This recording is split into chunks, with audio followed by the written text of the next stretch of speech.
Près de 3000 personnes sur le camp militaire de la Valbonne, proche de Lyon.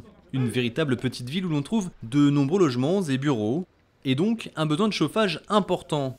Une facture énergétique pesante, trop pesante. Jusqu'en septembre 2013, le service d'infrastructure de la Défense signe avec Engie Cofeli un CPE sur 20 ans, un contrat de performance énergétique.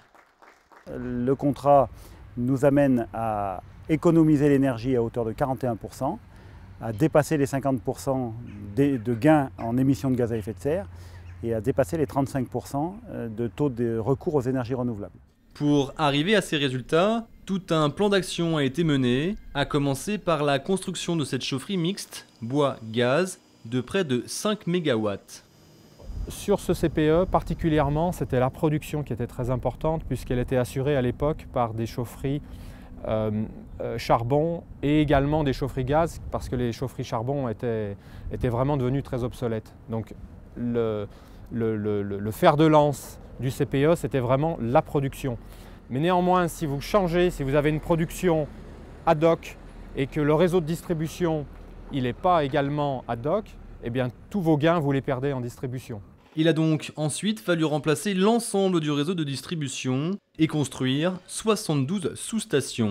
La sous-station, c'est le lieu d'échange entre le réseau de distribution de chaleur primaire et le réseau secondaire de distribution dans chaque bâtiment.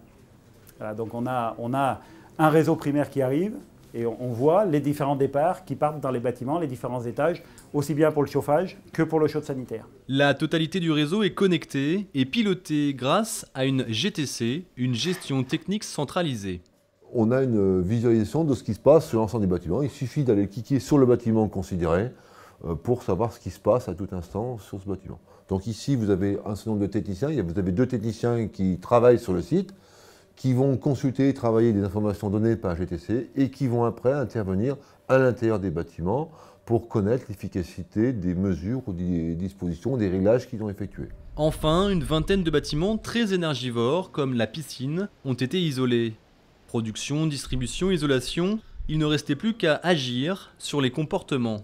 Les éco-gestes font désormais partie de la discipline en vigueur. Fermer le radiateur quand on aère, ne pas laisser couler l'eau chaude de manière inutile, faire des choses vraiment de bon sens, éteindre la lumière quand on sort, éteindre l'ordinateur, ne pas laisser connecter des appareils de recharge de portables ou autres une fois que les portables sont chargés.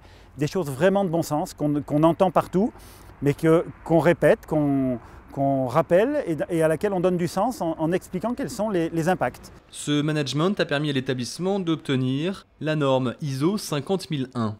L'ISO 50001, c'est un code de conduite qui permet à l'exploitant et aux utilisateurs de satisfaire ensemble à un engagement et donc avec cet engagement d'obtenir des résultats.